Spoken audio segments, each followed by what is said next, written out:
पिछले क्लास जो कि प्रेजेंट इंडेफिनिट का ही था, इसमें हम लोगों ने अफर्मेटिव सेंटेंस और नेगेटिव सेंटेंस की चर्चा की थी।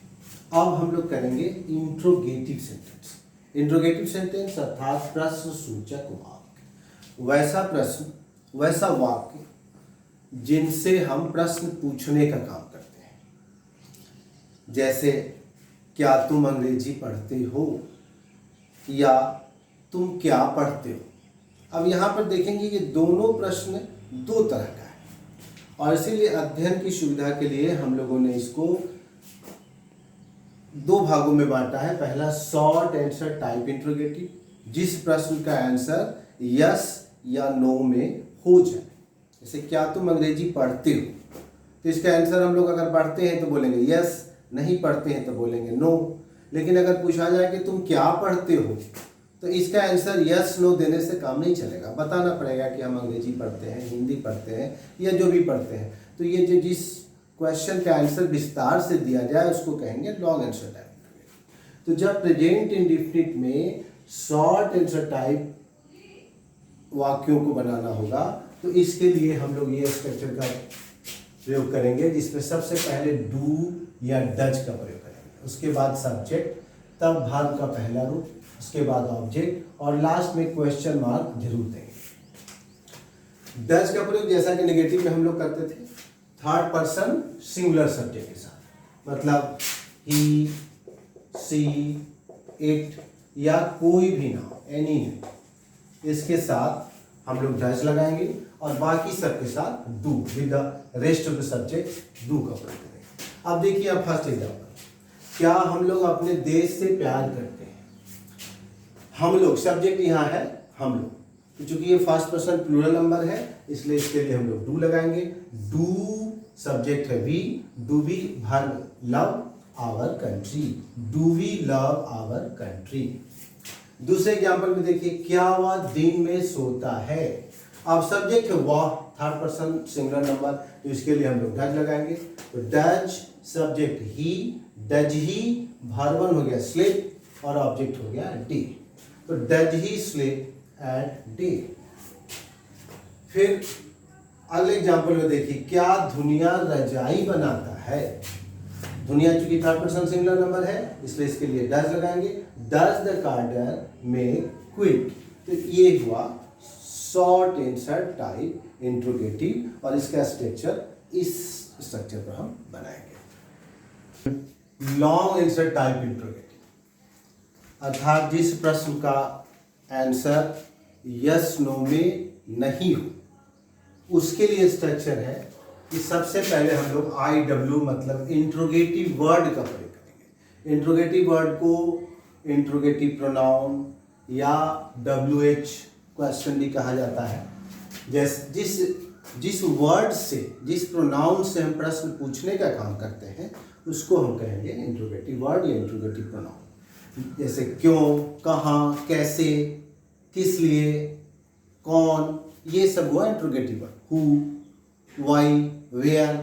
तो सबसे पहले हम उसी का प्रयोग करेंगे, उसके बाद डू या डज, तब सब्जेक्ट, सब्जेक्ट के अनुसार डू या डज, फिर वर्ब वन, तब ऑब्जेक्ट। अब जैसे फर्स्ट एग्जांपल में देखिए, चंद्र ग्रहण क्यों लगता है। तो यहाँ इंट्रोगेटिव वर्ड है क्यों, सबसे पहले वाई, चूंकि चंद्र ग्रहण थर्ड पर्सन सिंगुलर नंबर है तो इसके लिए डज लगाएंगे। Why does the lunar eclipse occur.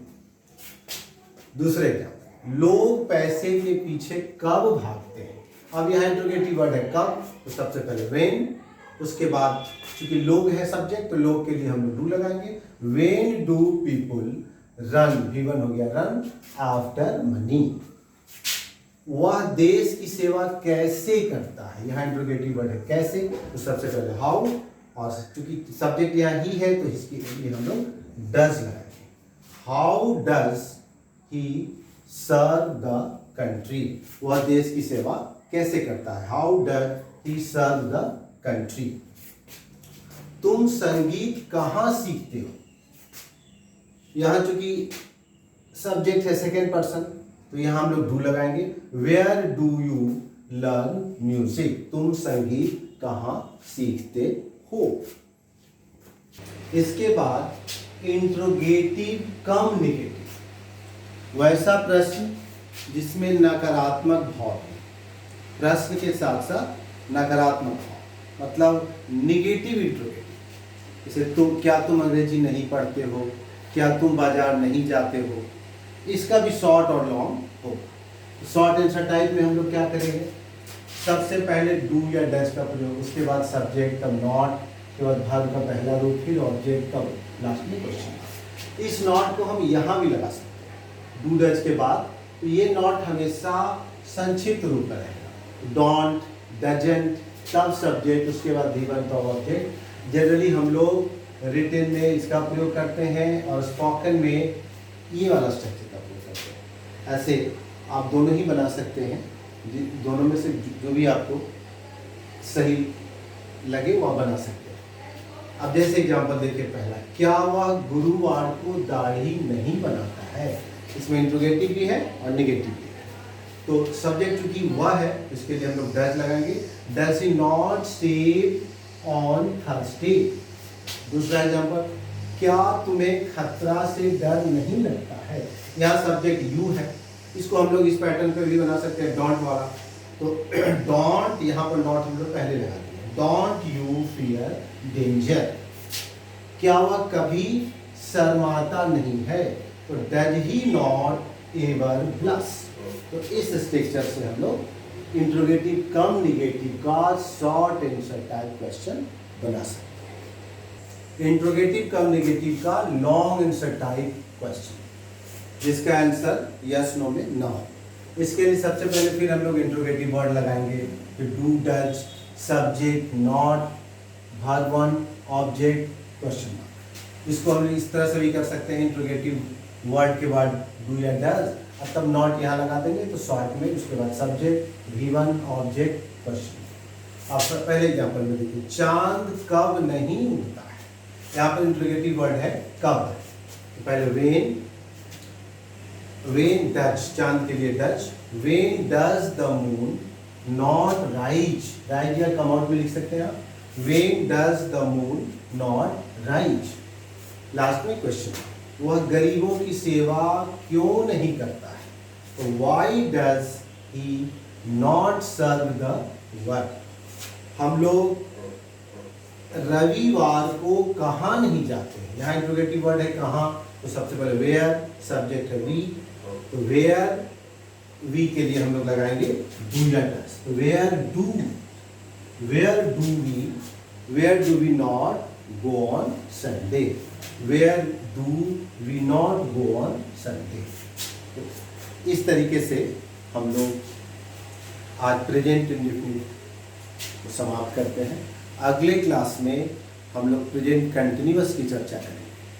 तब तक घर में ही रहना है, सुरक्षित रहना है, ये कोरोना नामक वायरस से बच के रहना है, सरकार के निर्देशों का पालन करना है, और किसी भी ट्रांसलेशन के बुक से हम किसी एक्सरसाइज को जिसमें अफर्मेटिव, नेगेटिव, इंट्रोगेटिव कम निगेटिव सबका ये सारे बताए गए फॉर्मेट के हिसाब से उसका हम लोग रिवाइज करेंगे, फिर अगले क्लास में हम